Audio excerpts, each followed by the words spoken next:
Here in Aspen, and more so Ashcroft, for this story, the history spans across international borders.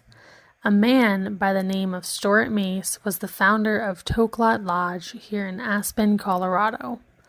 He was also the founder of the Aspen Center for Environmental Studies.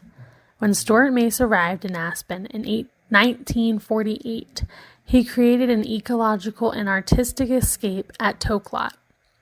Toklot was built out of recycled materials, including stone from old schools, logs from mines, and marble from closed quarries. Both Stuart Mace and his wife Isabel opened Toklot originally as a lodge and dog sled touring operation. In the year 1978, Stuart Mace was on a mission to turn Toklot into a full-time gallery. The focus turned to displaying arts and crafts, and in 1987, Stuart Mace met the Gonzalez family while scouting Oaxaca, Mexico for rugs. These rugs would be for his family and the Toklot Gallery at Ashcroft. The weaving tradition dates back to ancient times, like the Aztecs. In the weaving village of Oaxaca, children began their weaving studies at the earliest age of 6. When Stuart Mace met the Gonzalez family, neither party spoke the other's language, yet they still managed to communicate. In 1989, the Mace family invited Elena to join them in Ashcroft at Toklot. Elena's yearly summer visit to Ashcroft is co-sponsored by Toklot and the Wiley Community Arts Center to devote time and space to weaving demonstrations. For the weaving, we buy the raw wool and we wash it. Needs to be washed in a basket like this because the basket's rough. When we rub it into the basket, that helps to clean the wool, because we don't wash it with any soap at the first time. And then card it. So this is the carding, like brushing the wool, like. It takes like 10 minutes to brush it, so it can be really fine, and then you can touch it. It's really soft. And then we do the spinning. So this is how it comes after being spun, And the first thing what we do, we need to wash the yarn with soap, like twice until it's clean. And to do the dye, we need to use the alum. It's very important to use the alum because that cleans the wool, leave it really pure. When we do the dyes, absorbs the colors really nicely. And the main pigments what we use is cochinilla. Cochinilla, you can see them here. They're an insect. They're living on the cactus for 3 months to absorb the juice. And then they need to be brushed down, and they get dry on the sun. They become like this. And when we're ready to use it to dye with, we grind them up, make them to a powder like this. So it's this. And here I can show you how we get 3 different colors just using a little bit of the powder. And this is the lime. This is water.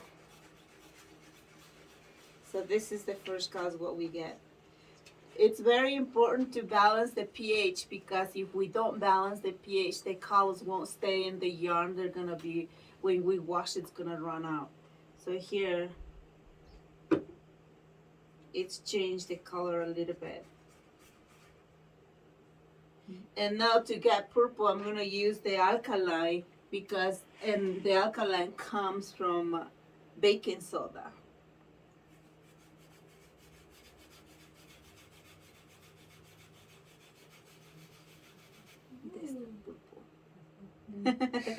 So that's how we get some of the colors from that insect right there. And this is the Spanish moss. So this is the first colors what we get from the Spanish moss. And when we do the mixing with the cochinilla, it changes the color. So, and this is the colors what you get when you do the mixing, the combination. And this is pomegranate skin right here. And this is when we do it in a white wool like this, and this change makes the difference when it's white and gray, when we use gray wool. So this is the colors what gives you. And this is tarragon. Tarragon gives you this, the yellow what you get from tarragon, and when you do a little mixing with the cochinilla, change the colors, or you can get a really bright red or orange from this. So indigo. Indigo, it's a plant being fermented for 6 months. So this is the paste of the plant right here, where we get shades of blue, like this blue right here. But to get this dark blue here, we need to use dark gray. To get it this color or this color or this color, we use white wool. Indigo doesn't need to be boiling. The rest of the colors, they need to be boiling. Depends how dark you want the color. Needs to be boiling like 2-3 hours. So sometimes it stays on the water all night long until the next day. Indigo, we need to set it. We need to set the water like in a bucket, warm it up, and put the baking soda because indigo needs lots of alkaline. And to dissolve the paste, we need to use rubbing alcohol. And when you add it to the water, the reaction, it gets kind of green, yellow. You wait for 3 days. The third day, warm it up. Put the yarn in, bring the yarn out for oxygen and start to go. The first colors, what you see, it's kind of yellow, green, and blue. Like if you want it this dark, you need to leave it like an hour. And if you want it like this, is 30 minutes, 5 minutes, and 1 minute.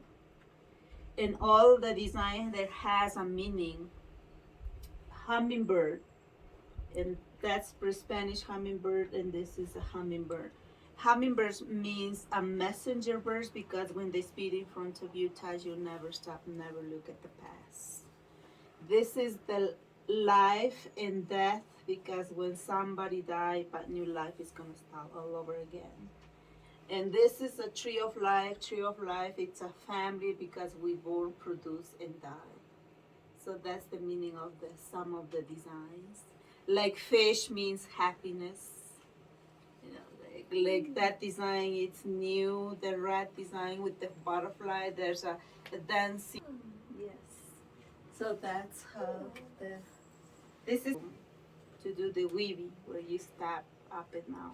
I used to have my loom here, but my nephew's not here with me, so I don't have nobody to help me set it up.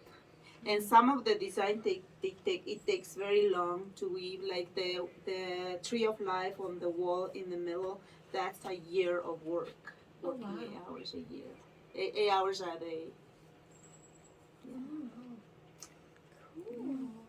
Thank you so much for explaining.